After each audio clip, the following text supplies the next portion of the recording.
Bismillahirrahmanirrahim. Innal hamdalillah nahmaduhu wa nasta'inuhu wa nastaghfiruh wa na'udzu billahi min shururi anfusina wa min sayyiati a'malina. Man yahdihillahu fala mudhillalah wa man yudlilhu fala hadiyalah. Wa asyhadu an la ilaha illallah wahdahu la syarikalah wa asyhadu anna Muhammadan 'abduhu wa rasuluh. Amma ba'd. Rabbi shrah li sadri wa yassir li amri wahlul 'uqdatam min lisani yafqahu qawli. Rabbi shrah li sadri wa yassir li amri wahlul 'uqdatam min lisani yafqahu qawli. Rabbi zidni ilma warzuqni fahma. Allahumma inna nas'aluka ilman nafi'a wa rizqan thayyiba wa amalan mutaqabbala. Assalamualaikum warahmatullahi wabarakatuh. Apa khabar jemaah muslimah kita di Masjid Al-Muttaqin pada pagi ini? Saya harap semua dalam keadaan yang sihat sejahtera hendaknya. Pagi ni tak ada apa-apa aktiviti lain ke selain daripada kuliah Ustazah ni? Mesti banyak kan? Hari Sabtu pagi ni mungkin ada yang nak pergi pasar tapi lambat lagi pergi pasar. Mungkin dah balik daripada pasar lah ya. Okey. Jadi Alhamdulillah pada pagi ni kita bertemu sekali lagi. Kita bersama dengan siapa di sini? Ustaz Muslim. Ustaz Muslim. Kita bersama dengan siapa pada pagi ni? Kita ada Kak Som kita. Iaitu Kak Som. Assalamualaikum Ustazah dan semua. Waalaikumsalam warahmatullahi Kak Som. Kita ada Kak Suryati. Selamat pagi Ustazah. Semoga sihat selalu. Selamat pagi juga Kak Su. Alhamdulillah sihat. Kak Zah juga ada bersama dengan kita. Waalaikumsalam warahmatullahi. Terima kasih. Imma Yuzima juga bersama dengan kita pada pagi ini. Dan kita ada dari ruangan YouTube kita ya, Puan Sugiyarti Harijono. Assalamualaikum, Waalaikumsalam warahmatullahi. Terima kasih di atas kesudiannya untuk ikuti pengajian di Masjid Al-Muttaqin. Ya, tidak kira di mana jua anda berada ataupun tidak kira sama ada anda ikuti menerusi Facebook Live kami atau juga di YouTube kami. Mudah-mudahan Allah Subhanahu Wa Taala memberkati masa kita pada pagi ini dengan niat untuk menuntut ilmu. Baik, kita lihat pada pagi ini ya muslimah, kita akan menyelesaikan perbincangan hadis kita yang keberapa? Hadis kita nombor berapa kita nak selesaikan pada pagi ini? Mungkin boleh berikan jawapan di ruangan komen. Hadis yang keberapa? Saya nak tengoklah jawapan daripada jemaah kita.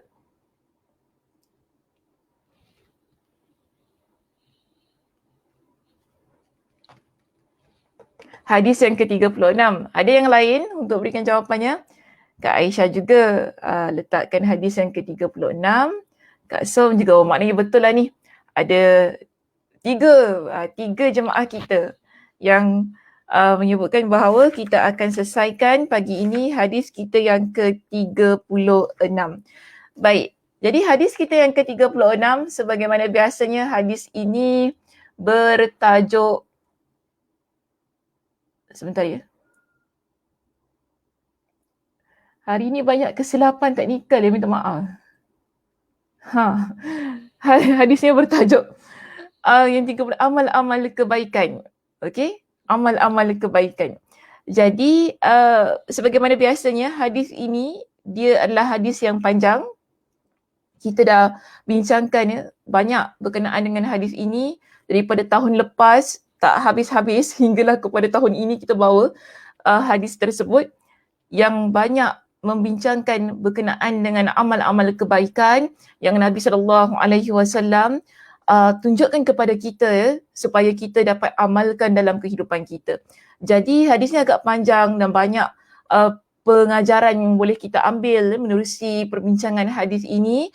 Dan jika sekiranya ada di kalangan muslimah yang ingin merujuk kembali hadisnya, sila ya, boleh rujuk di muka surat 333 yang mana ya asalnya ia membincangkan tentang banyak perkara, antaranya ialah membantu insan-insan yang dalam kesusahan, mempermudahkan urusan mereka, menutupi aib saudara kita Ya, kemudian Nabi SAW juga memerintahkan kita agar banyak memberikan bantuan kepada insan-insan yang memerlukan di sekitar kita. Jadi pada pagi ini kita akan masuk kepada perbincangan yang terakhir yang terdapat di dalam hadis ini berkaitan dengan menuntut ilmu. Ya, berkaitan dengan menuntut ilmu. Yang mana di dalam hadis ini Nabi SAW ada menyebutkan tentang keutamaan menempuh jalan menuntut ilmu. Yang mana hadis itu terdapat jika kita masuk kepada syarahnya, ya, kita akan dapati perbincangannya sebagaimana yang tadi Kak Aisyah letakkan, iaitu di muka surat 342. Jadi perbincangan pada pagi ini akan bermula dari muka surat 342 hinggalah ke akhir hadis yang ke-36. Baik, untuk perbincangan pagi ini kita akan menyentuh satu lagi cara yang Nabi SAW tunjukkan kepada kita, iaitu menuntut ilmu. Nabi sebutkan di dalam hadis ini, وَمَنْ سَلَكَ طَرِيقًا يَلْتَمِسُ فِيهِ عِلْمًا سَهَّلَ اللَّهُ لَهُ بِهِ طَرِيقًا إِلَى الْجَنَّةِ. Siapa menempuh jalan untuk mencari ilmu, Allah akan memudahkan baginya jalan ke syurga. Ya, jadi ini yang Nabi SAW sebutkan di dalam hadis ini. Siapa yang menempuh jalan untuk mencari ilmu, Allah akan memudahkan baginya jalan ke syurga. Jadi apakah yang dimaksudkan dengan menempuh jalan dalam hadis ini? Nabi kata, وَمَنْ سَلَكَ, siapa yang menempuh jalan. Dalam kitab kita menjelaskan maksud salaka itu dengan beberapa makna. Ya, jika kita lihat di situ ada dua maksud yang diberikan kepada kita. Pertama, kan disebutkan kepada kita menempuh jalan untuk mencari ilmu, masuk di dalamnya pertama menempuh jalan yang hakiki, iaitu berjalan kaki menuju majlis para ulama. Sekarang kita jalan kaki ke pergi? Sekarang kita duduk online, Ustazah. Kita belajar ni, ya Allah. Kita tak perlu nak keluar rumah, Ustazah. Kita duduk rumah, kita on saja laptop kita ataupun smartphone kita, smart TV kita, kan? Dah nampak, Ustazah. Tak perlu nak keluar jalan. Senang dah kita ni, Masya Allah, Tabarakallah. Alhamdulillah, ya. Ada kelebihan yang Allah Subhanahu Wa Taala berikan. Tapi bila kita lihat maksud salaka di dalam hadis ini, ya, maksud salaka dalam hadis ini. Pendapat pertama menyatakan ialah ketika kita gunakan jalan yang betul-betul jalan dengan kedua kaki kita tu tadi, kan, berjalan menuju ke majlis ilmu. Ataupun tadi di dalam kitab kita mengatakan menuju majlis para ulama. Itu pertama. Namun, kita ada maksud yang kedua diberikan dalam kitab kita. Yang tadi disebutkan dengan jalan yang hakiki, iaitu jalan yang betul-betul jalan. Ya, sebab tu disebut sebagai jalan yang hakiki. Tetapi, bila kita lihat kepada yang kedua di sini, disebutkan makna salaka dengan maksud jalan maknawi. Jalan maknawi itu, ya, jika kita rujuk di dalam kitab kita di sini, dijelaskan kepada kita menempuh jalan maknawi untuk menggapai ilmu.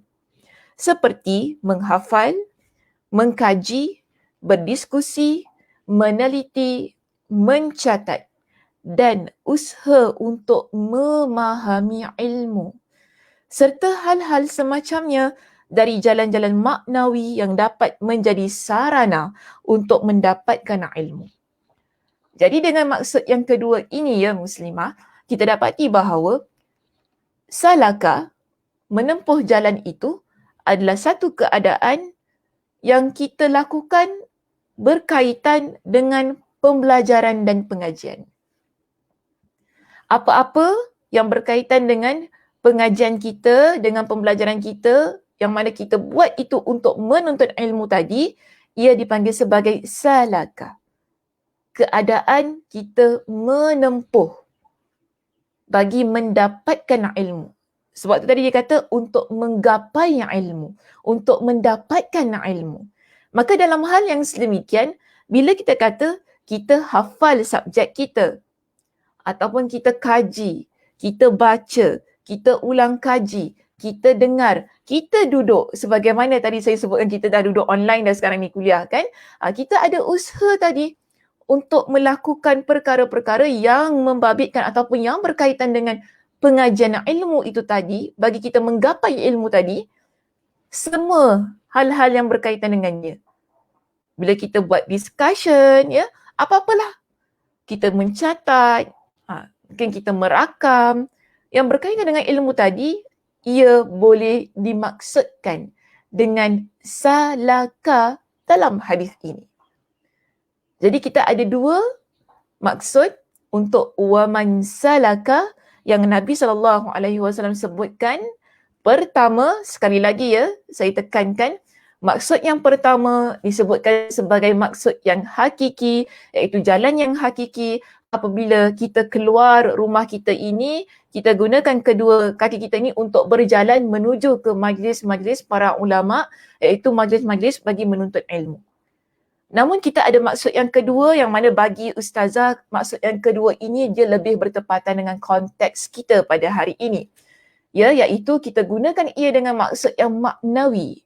Apabila kita menghafal, mengkaji, berdiskusi, kita mencatat, ya, apa-apalah yang berkaitan dengan ilmu itu, kita usaha untuk dapatkan. Ia juga disebut sebagai salaka. Satu keadaan yang mana kita menempuh bagi menggapai ataupun mendapatkan ilmu itu. Dan seterusnya, setelah Nabi SAW menyebutkan وَمَنْ سَلَكَ طَرِيقًا يَلْتَمِسُ فِيهِ عِلْمًا, siapa yang menempuh satu jalan untuk menuntut ilmu, apa ganjaran yang Allah Subhanahu wa taala berikan kepada dia? Berikutnya Nabi SAW ingatkan kepada kita. Nabi kata, وَسَهَّلَ اللَّهُ لَهُ بِهِ طَرِيقًا إِلَى الْجَنَّةِ. Ya, Nabi sebutkan وَسَهَّلَ اللَّهُ لَهُ بِهِ طَرِيقًا إِلَى الْجَنَّةِ.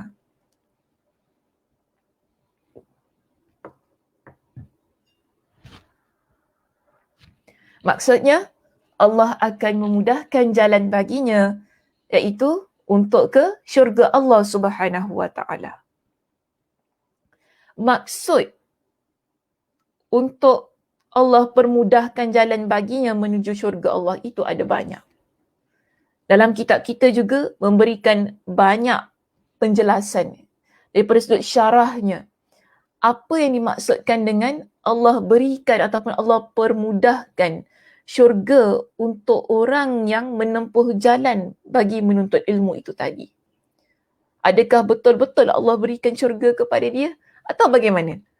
Ini yang dipersoalkan ataupun diperselisihkan di kalangan para ulama hadis ketika mereka mensyarahkan hadis ini. Sebab itu bila kita rujuk ya muslimah dalam kitab kita ini, terdapat pelbagai pendapat yang dikemukakan kepada kita. Jadi bila saya simpulkan, kita ada 3 pendapat. Kita ada 3 pendapat yang dijelaskan sebagaimana yang terdapat dalam kitab kita maksud daripada lafaz hadis ini, iaitu Allah akan memudahkan baginya jalan ke syurga. Di sini ya kita lihat begini. Bagaimana? Dia sebenarnya lebih kepada bagaimana menuntut ilmu boleh bawa kita ke syurga. Ya, bagaimana bila kita ni jadi seorang muslimah yang berusaha tadi menempuh jalan untuk menuntut ilmu itu tadi, sehingga Allah Subhanahu wa taala memberikan kepada kita dengan syurga. Jadi bagaimana syurga itu kita peroleh apabila kita menempuh jalan yang sedemikian? Sebab jalan untuk mendapatkan syurga ini ada banyak. Ya, ada banyak. Jika kita seorang wanita yang bersuami, taat kepada suami itu adalah antara jalan untuk kita mendapatkan syurga.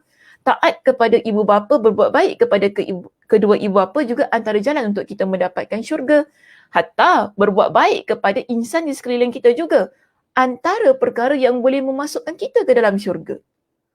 Banyak benda yang simple-simple seperti kita jaga lisan, ya, kita bantu orang lain, letakkan maknanya kita berikan minum kepada binatang yang kehausan, ia juga antara perkara yang boleh membantu kita untuk mendapatkan syurga. Namun dalam hadis ini, Nabi SAW memfokuskan kepada satu amalan, iaitu menuntut ilmu. Jadi di sini para ulama menjelaskan kepada kita berkenaan dengan maksud bagaimana menuntut ilmu itu mampu menjadikan kita seorang muslimah yang meraih syurga Allah Subhanahu wa taala. Maka di sini jika kita melihat kepada pengertian yang pertama bagi lafaz hadis tersebut, ya, di sini dia kata maksudnya bahawa Allah akan memudahkan baginya ilmu yang dituntutnya dan dia menempuh jalan untuk mencarinya serta memudahkannya dalam memahami ilmu. Kerana ilmu adalah jalan yang akan mengantarkan kepada syurga. Jadi kalau kita lihat kepada poin yang saya berikan juga di skrin kita di sini. Pertama lihat terlebih dahulu kepada maksud yang pertama. Allah mudahkan bagi orang itu untuk menuntut ilmu. Kemudian Allah berikan dia kemudahan untuk faham ilmu yang dia belajar. Bila kita faham ilmu yang kita pelajari, ilmu itulah yang akan bawa kita ke syurga Allah. Kenapa sedemikian? Dia begini muslimah.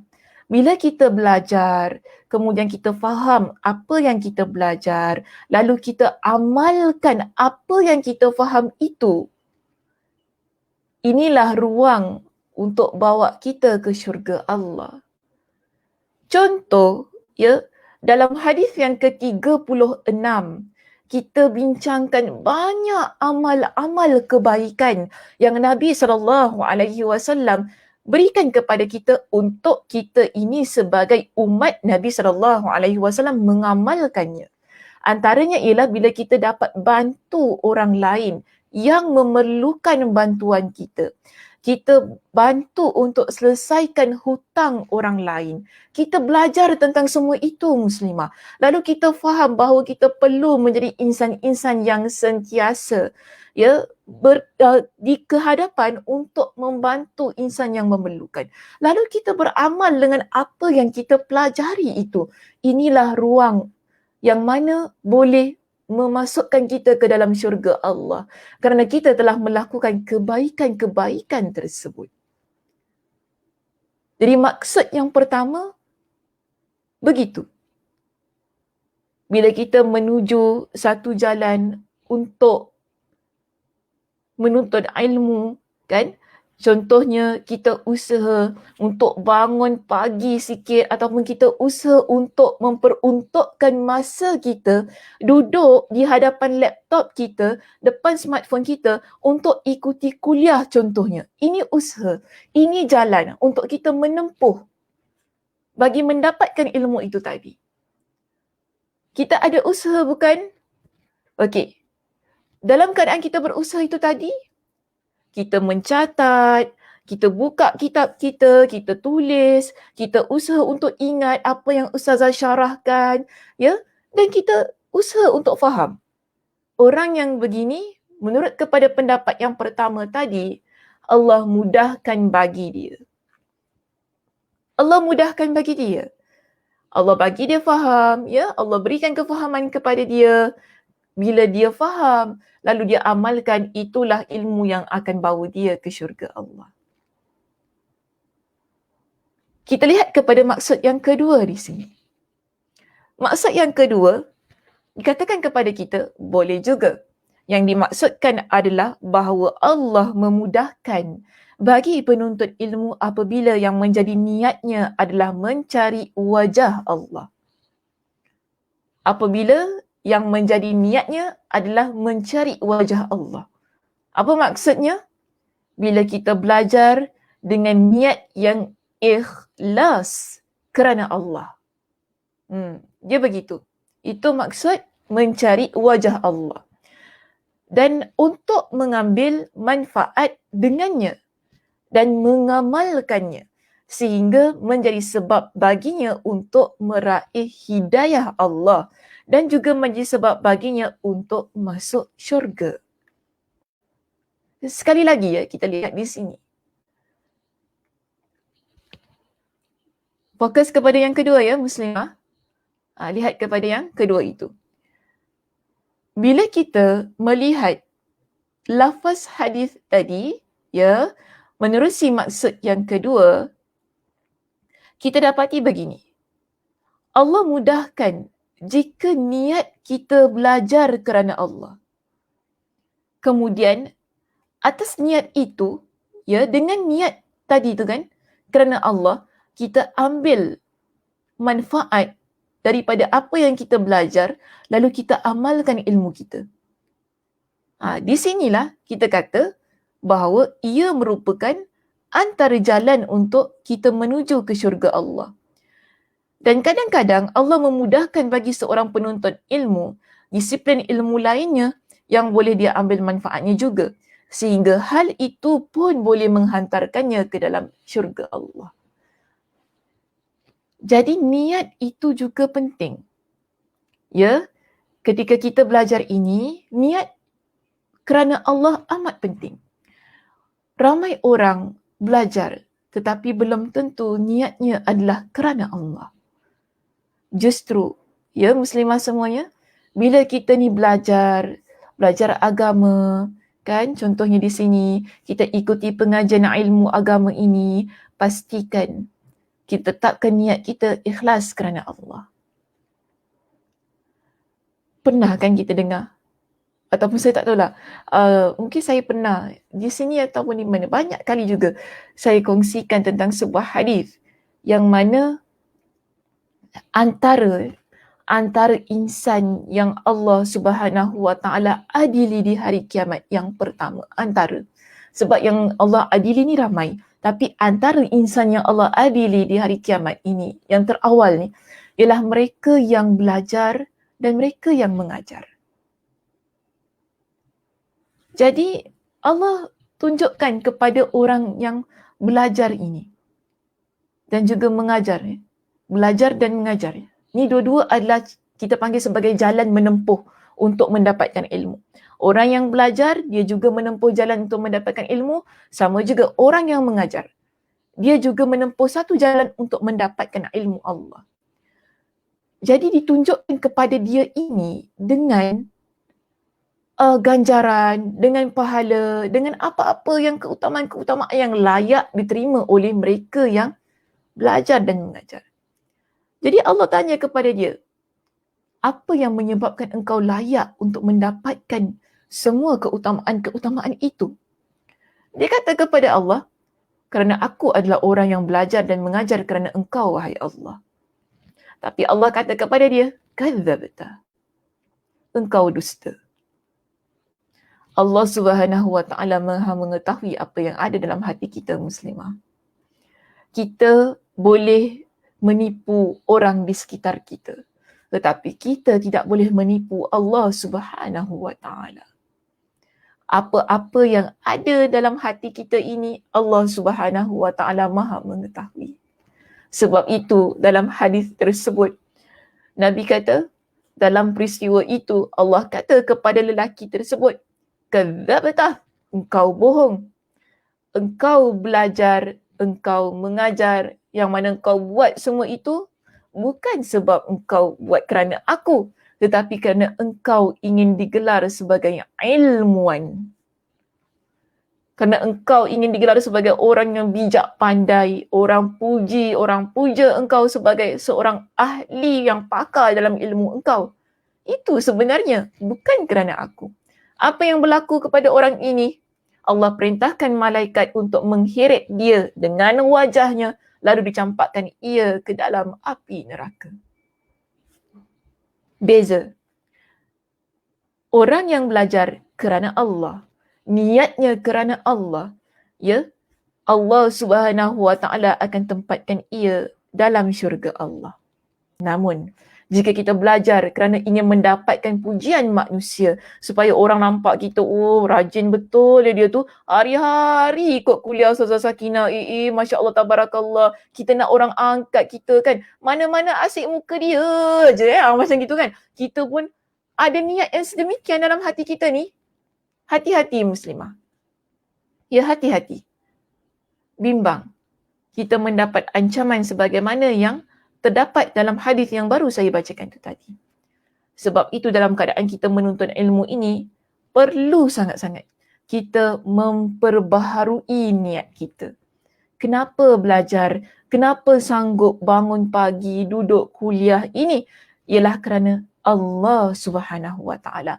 Atas dasar niat itulah Allah Subhanahu Wa Taala akan mempermudahkan kita untuk mendapatkan kefahaman, untuk kita mengamalkan ilmu kita. Kerana apabila insan yang begini, mereka mengamalkan ilmu mereka, itulah ruang dan peluang bagi mereka untuk menggapai syurga Allah. Kita lihat kepada maksud yang ketiga di sini. Ya, kita ada di situ dan di dalam buku kita selepasnya ada ayat Al-Quran iaitu surah Muhammad ayat yang ke-17. Surah itu, ayat itu nanti boleh dibaca sendiri ya muslimah. Surah Muhammad ayat yang ke-17. Di bawah itu ada pendapat yang ketiga berkenaan dengan lafaz hadis. Yang mana Nabi katakan, Sahalallahu lahu bihi tariqan ilal jannah. Allah Subhanahu Wa Taala mempermudahkan baginya jalan untuk menuju ke syurga Allah. Pada maksud yang ketiga kita dapati begini. Dan boleh juga yang dimaksudkan daripada lafaz tersebut adalah memudahkan jalan yang nyata menuju syurga pada hari kiamat.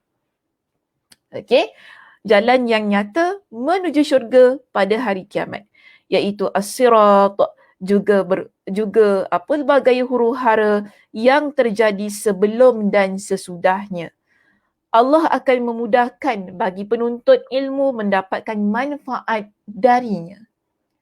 Jadi kalau kita lihat kepada maksud yang ketiga di sini. Okey, maksud yang ketiga di sini, ia adalah satu perjalanan yang nyata menuju syurga, iaitu di hari kiamat kelak.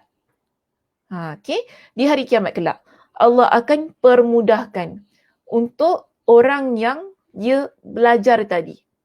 Dalam hal yang sedemikian, ya, kita lihat bila Allah Subhanahu Wa Taala mudahkan dengan jalan nyata menuju syurga itu, maknanya di hari kiamat kelak ketika kita berhadapan dengan situasi yang huru-hara di hari kiamat. Hari kiamat ni adalah hari yang kita kata sungguh menakutkan. Sungguh kita tak ada orang yang boleh bantu kita pada masa itu. Kita hanya mengharapkan rahmat Allah Subhanahu Wa Taala. Jadi ada amalan-amalan yang boleh membantu kita untuk mempermudahkannya. Antaranya ialah di sini menuntut ilmu. Sebagaimana yang dijelaskan tadi kepada kita, iaitu pada hari kiamat kelak, kita akan menempuhi pelbagai macam huru-hara kan di padang mahsyar, hari pada masa Allah hitung amalan ibadah kita, ketika kita nak melalui titian sirat, ada banyaklah perkara-perkara yang berlaku dalam perjalanan kita di hari kiamat itu sebelum kita masuk ke dalam syurga Allah atau neraka Allah. Dia ada dua destinasi kita pada masa itu hanya dua, neraka atau syurga. Jadi di sini seorang penuntut ilmu, saya nak gabungkanlah semua begini dengan ketiga-tiga pendapat tadi.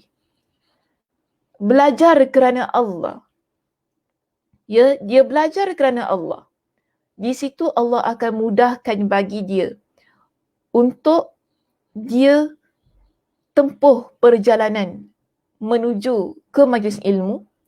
Allah permudahkan bagi dia untuk memahami ilmu yang dia pelajari. Allah mudahkan bagi dia untuk mengamalkan ilmu yang dia faham, dan kesemua itu tadi akan menyebabkan juga Allah mudahkan kita dalam perjalanan kita menuju ke syurga Allah pada saat kita berada di hari kiamat kelak. Jadi kesemuanya itu tadi boleh kita rangkumkan maksudnya menjadi satu. Maknanya bukan hanya semata-mata di dunia Allah permudahkan berkaitan dengan ilmu itu tadi, tetapi juga di akhirat kelak. Yang mana kita berhadapan dengan satu keadaan yang nyata bagi menuju syurga Allah Subhanahu Wa Taala. Okey, saya harap faham ya berkenaan dengan penjelasan ini. Dan kalau kita rujuk kepada penjelasan di muka surat 343, iaitu di perenggan kita yang ketiga daripada bawah itu ya, semua itu dia simpulkan. Semua itu adalah kerana ilmu dapat menghantarkan kepada Allah melalui jalan yang paling dekat untuk menuju kepadanya. Maka siapa yang menempuh jalan ilmu dan tidak menyimpang darinya, maka dia pasti akan sampai kepada Allah dan kepada syurga dari jalan yang paling dekat dan paling mudah. Sehingga menjadi mudah baginya jalan-jalan yang menghantarkannya ke syurga, semuanya tidak kira sama ada di dunia dan di akhirat. Kesimpulannya juga menyatakan yang sama sebagaimana yang telah saya simpulkan tadi. Apabila kita gabungkan ketiga-tiga maksud yang diberikan oleh para ulama di sini, kita dapati bahawa jalan kita untuk menuntut ilmu itu tadi kan, bila kita lalui ia dengan niat ikhlas kerana Allah Subhanahu Wa Taala, Allah akan mempermudahkan setiap urusan kita yang mana ya kita niatkan kerana Allah itu tadi, tidak kira sama ada ia di dunia ataupun di akhirat. Okey, baik. Kita pergi kepada lafaz hadis yang kedua terakhir di dalam hadis kita yang ke-36. Seterusnya, Nabi SAW menyebutkan kepada kita. Apa kata Nabi? Wa majtama'a qaumun fi baitin min buyutillah. Dalam kitab kita menggunakan lafaz wa man jalasa. Ya? Wa ma jalasa ataupun wa man. Macam wa man. Wa ma jalasa. Tapi di slide ini saya mengambil lafaz wa majtama'a. Tak ada masalah lah ya, jangan risau. Okey saja itu. Baik, kita lihat di sini. Nabi kata apa? Wa majtama'a qaumun fi baitin min buyutillah yatsluna kitaballahi wa yatadarasunahu bainahum illa nazalat alaihimus sakinah wa ghashiyatuhumur rahmah wa haffathumul malaikah wa dzakarahumullahu fi man indah. Maksudnya, tidaklah satu kaum berkumpul di satu rumah iaitu masjid dari rumah-rumah Allah, mereka membaca Al-Quran dan mempelajarinya bersama-sama, kecuali ketenangan akan turun kepada mereka, rahmat akan meliputi mereka dan malaikat akan mengelilingi mereka serta Allah akan menyebut-nyebut iaitu memuji mereka pada malaikat-malaikat yang berada di sisinya. Cuma sekarang tak boleh masuk masjid macam tu. Okey, jadi ini kita pun nak kena apply pada konteks juga ya Muslimah. Tiba-tiba lepas ni pakat-pakat semua pergi serbu Masjid Al-Muttaqin. Habis saya kena marah dengan Ustaz Muslim.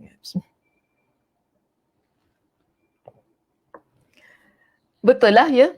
Kita tak nafikan hadis ini. Itu juga yang kita praktikkan sebelum berlakunya pandemik. Betul tak? Sebelum berlakunya pandemik COVID-19 ni, kita memang praktikkan berkumpul di rumah Allah.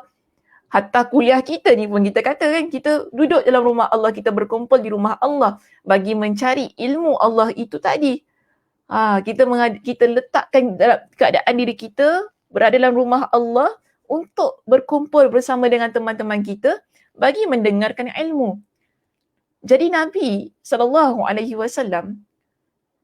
menyebutkan tentang di sini keadaan mereka yang mana duduk di masjid berkumpul di masjid, iaitu di rumah Allah ini, bagi mendengarkan ilmu.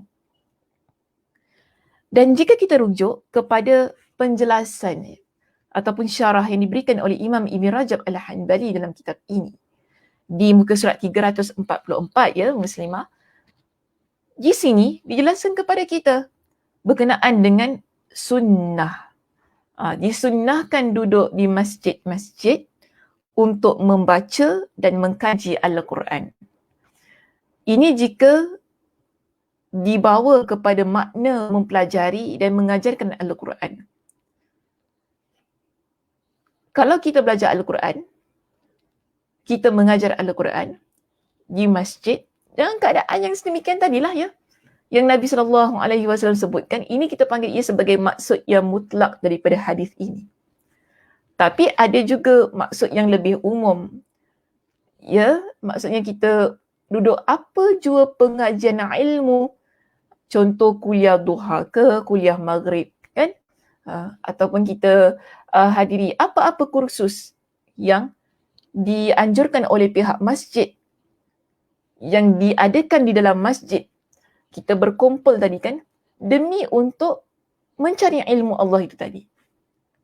Boleh juga kita maksudkan dengan apa yang disebutkan oleh Nabi SAW dalam hadis ini.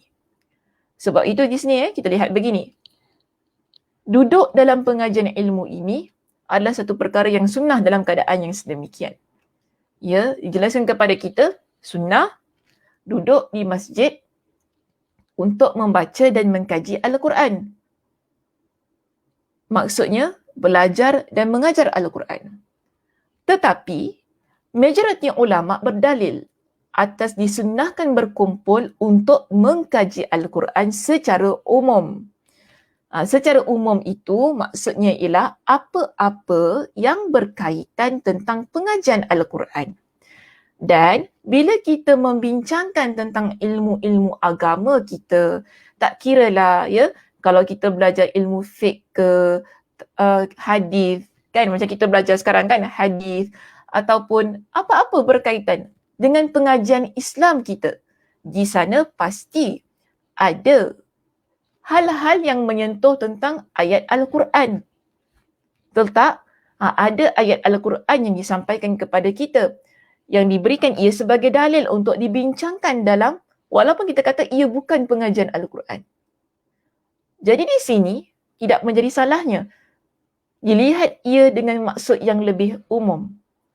Sebab itu kita kata, apa jua pengajian ilmu ya yang kita hadiri, kita duduk dalam masjid, iaitu rumah Allah tadi, insya-Allah ia adalah perkara sunnah yang kita lakukan yang mendapat ganjaran dari Allah Subhanahu Wa Taala. Cuma sekarang kena ingat ya Muslimah, nak hadiri masjid, ke masjid itu, jika kita nak datang kena ada booking. Tak boleh main serbu sahaja. Jadi jangan lupa nak hadiri mana-mana kuliah yang diadakan oleh pihak masjid, apa-apa program yang diadakan oleh pihak masjid, semuanya perlukan pendaftaran. Kalau tak dapat tempatnya, jangan marah-marah. Ya, kita nak buat perkara yang baik. Niatnya dah ada, alhamdulillah, mudah-mudahan ada pahalanya di sisi Allah Subhanahu Wa Taala. Jika tak dapat tempat, maknanya mungkin slot dah penuh dan sebagainya, cubalah ya untuk kita book next week. Tak perlu kita keluarkan kata-kata yang menyakitkan. Tak perlu kita kata yang bukan-bukan pada pihak masjid. Tak eloklah ya, sebab kita ni ada niat yang baik itu tadi. Untuk menghadiri majlis ilmu di rumah Allah. Yang tadi kan disebutkan hukumnya sunnah, ada pahala tu. Bahkan nanti kita akan bincangkan ganjarannya. Tapi jangan kita hiasi niat itu tadi dengan perkara-perkara yang tidak baik pula. Dengan rasa marah, tak puas hati, kenapa asyik penuh, kan? Lepas tu kita tak dapat datang, telefon masjid, marah-marah masjid. Ni tak eloklah. Ya, kelakuan ataupun sikap yang begini tidak menunjukkan adab kita yang mana kita nak kejar syurga Allah itu tadi. Seorang muslimah yang betul-betul kita kata dia nak kejar syurga Allah, dia akan usaha. Bukan setakat dia usaha untuk menghiasi diri dia dengan akhlak-akhlak yang baik, tetapi dia juga akan usaha untuk menanggalkan dari diri dia akhlak-akhlak yang tidak baik. Antaranya ialah sabar kita, jangan marah-marah. Ya, jangan gunakan ungkapan-ungkapan kata yang menyakitkan pegawai masjid dan sebagainya. Sabarlah, sebab kita pun berada daripada satu keadaan yang mana saling setiap daripada diri kita, tidak kira sama ada pegawai ataupun jemaah, kedua-dua belah pihak perlu memainkan peranan bagi membantu ke arah usaha untuk memakmurkan rumah Allah. Jadi kita ni jangan gunakan kata-kata yang menyakitkan, maki hamun contohnya kepada pegawai. Hanya kerana apa? Kita tak mampu ataupun kita tak dapat book slot untuk hadiri kuliah. Kalau dulu saya kata, orang marah untuk slot solat, kan? Solat Jumaat, kita ambil contoh. Tapi sekarang, ramai orang marah kerana apa? Slot nak book untuk kuliah tu, ramai tak dapat. Tapi sebenarnya ada banyak lagi slot kuliah yang lain yang belum penuh. Sila book kuliah-kuliah yang belum penuh tu. Kan? Sila buat usaha. Kalau betul-betul kita kata kita nak datang majlis ilmu, kita betul-betul nak belajar daripada seseorang asatizah itu, yang kita kata asyik tak dapat saja. Lihatlah, bukan satu masjid sahaja dia mengajar. Betul tak? Ada di banyak tempat, ada di banyak masjid yang dia mengajar. Pergi, usahakan untuk hadiri ya kuliah-kuliahnya yang lain. Bukan di satu tempat sahaja. Okey, saya harap itu satu peringatan bersamalah untuk diri saya dan kita semua tentang hal ini. Walaupun kita tahulah Nabi katakan, mungkin kita kata Nabi dah kata kita kena duduk masjid belajar ilmu semua. Kita pompang marah sana marah sini kan? Betul. Tidak ada mana-mana asatizah yang menafikan tentang hadis ini. Duduk dalam masjid, belajar, Allah Subhanahu Wa Taala berikan pahalanya. Tidak ada mana-mana asatizah menafikan hadis ini. Tetapi kita kena lihat juga pada konteks kita, situasi kita dan keadaan yang sedang kita hadapi. Keadaan tidak mengizinkan kita. Ya, untuk kita semua dapat melaksanakan apa yang disebut oleh Nabi SAW. Walaupun ya kita tahu dalam hadis ini Nabi SAW menyebutkan tentang ganjaran yang Allah Subhanahu Wa Taala berikan kepada mereka yang berusaha untuk duduk dalam majlis ilmu di rumah Allah. Ada 4 keadaan yang tadi kita baca. Apabila ada kaum, ada kumpulan, ada golongan, mereka ini duduk dalam rumah Allah, mereka belajar Al-Quran, saling mengkaji itu tadi kan, ataupun dengan maksud yang umum tadi kita kata, mereka belajar ilmu agama, ilmu Allah dalam rumah Allah.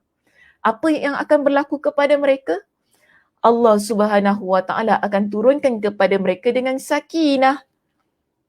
Memang Ustazah Sakinah memang selalu turun kat masjid. Okay. Ustazah Sakinah memang selalu turun di masjid. Tapi ini sakinah yang berbeza. Kedamaian ke dalam hati mereka. Allah letakkan sakinah yang betul-betul sakinah ke dalam hati kita. Ketika kita menghadiri majlis ilmu itu tadi. Ya, kalau kita lihat di sini ada 4. Pertama, ketenangan iaitu kedamaian.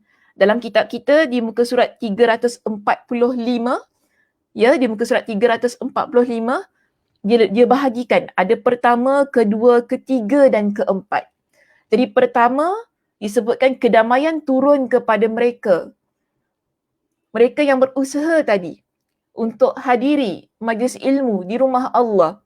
Yes, Allah berikan kedamaian ke dalam hati mereka.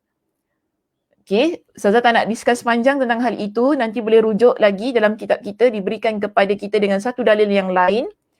Tapi bagi saya cukup saja dalil yang kita pegang pada pagi ini tadi, yang mana Nabi kata illa nazalat alaihimus sakinah. Boleh ambil itu dipegang.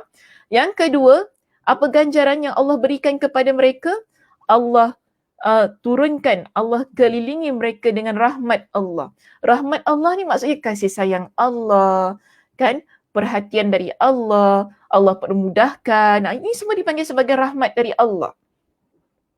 Kemudian kita ada yang ketiga.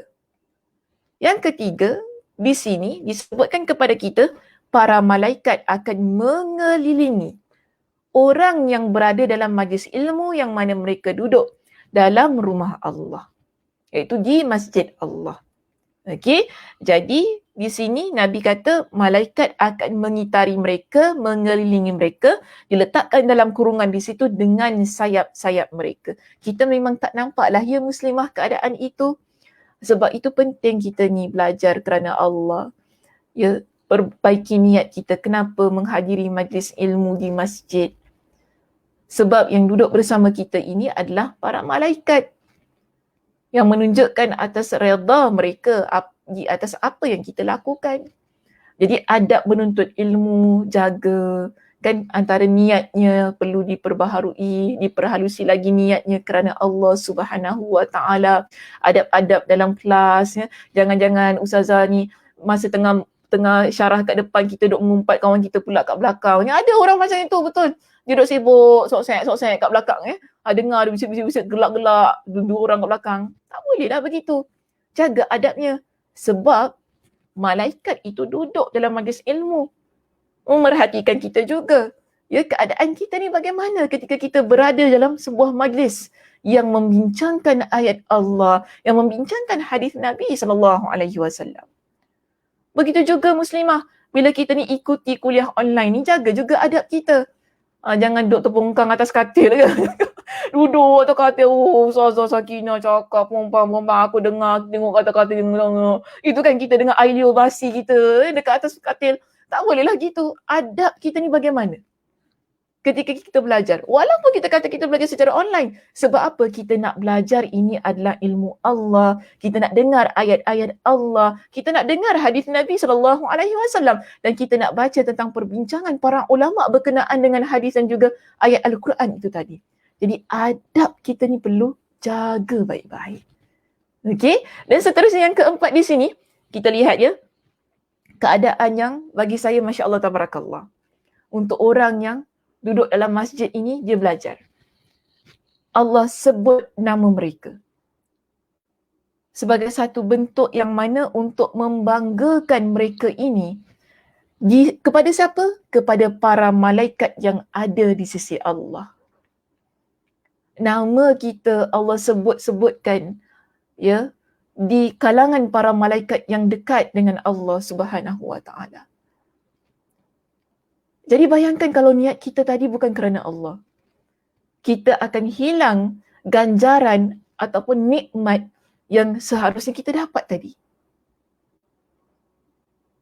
Dan di sini bukan mudah ya muslimah. Allah nak membanggakan kita di hadapan para malaikat. Hanya yang terpilih sahaja yang akan Allah Subhanahu Wa Taala banggakan, Allah sebutkan nama mereka di hadapan para malaikat yang dekat di sisinya. Namun, untuk semua perkara yang kita bincangkan pada pagi ini ya muslimah, ataupun saya nak bawa lagi ke depan sedikit tentang hadis kita yang ke-36 berkenaan dengan semua amal kebaikan yang Nabi SAW jelaskan kepada kita dalam hadis ini tentang membantu, meringankan, memudahkan, menutup aib saudara kita. Semua itu kemudian Nabi SAW perintahkan kepada kita supaya apa?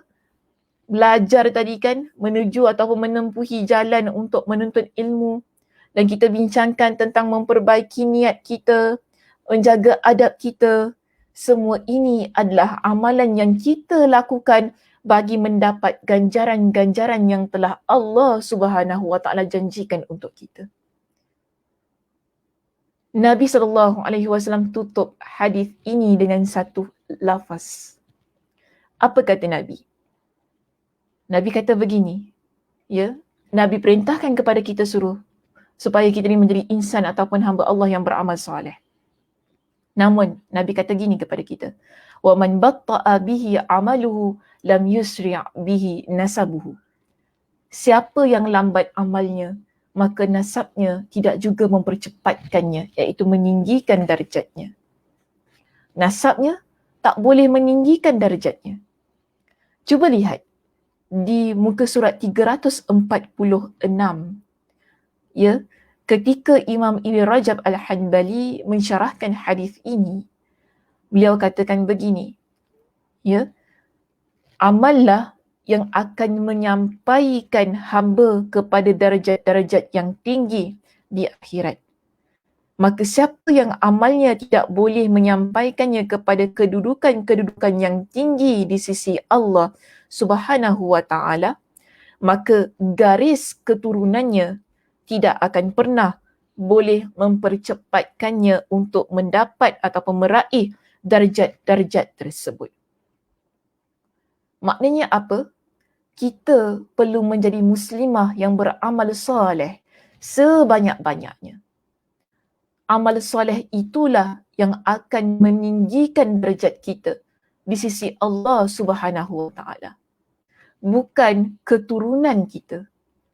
Walaupun kita kata kita lahir dalam keturunan yang baik-baik, keturunan yang dipandang tinggi contohnya, tetapi garis keturunan kita yang baik-baik itu, yang dihormati, yang dipandang tinggi, ia bukan satu keadaan yang membolehkan kita dinaikkan darjatnya oleh Allah Subhanahu wa ta'ala.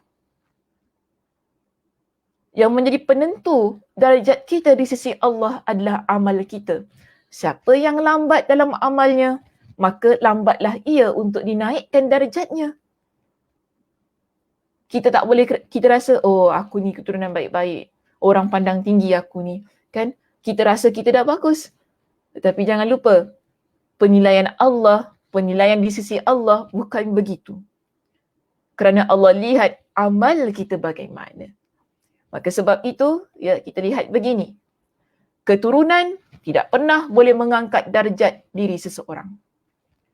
Amal yang akan membawa kepada darjat yang tinggi untuk kita di akhirat kelak. Sekali lagi ingin saya tekankan. Keturunan kita, apa pun jua keturunan kita, tidak boleh mengangkat darjat kita.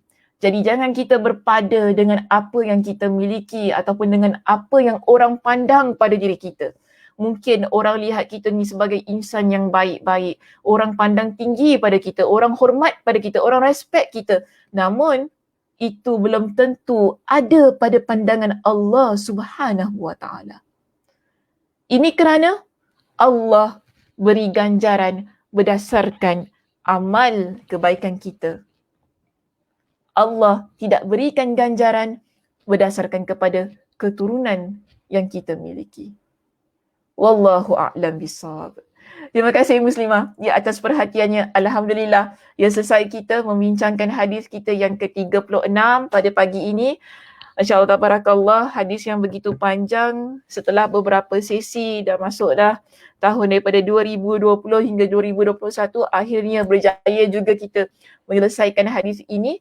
Terima kasih kepada semua yang mengikuti perbincangan hadisnya daripada awal hinggalah ke akhir. Maksud saya daripada awal lafaz hadis itu hinggalah kita selesai membincangkan ke lafaz yang terakhir yang terdapat pada hadis ini. Mudah-mudahannya saya mengharapkan ada manfaatnya yang dapat kita amalkan untuk kehidupan kita sehingga ia memudahkan urusan kita untuk menuju syurga Allah Subhanahu wa ta'ala yang akhirnya dapat meninggikan darjat kita di sisi Allah Subhanahu wa ta'ala.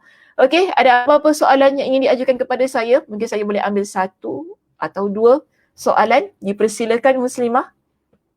Jika ada lah ya. Jika ada.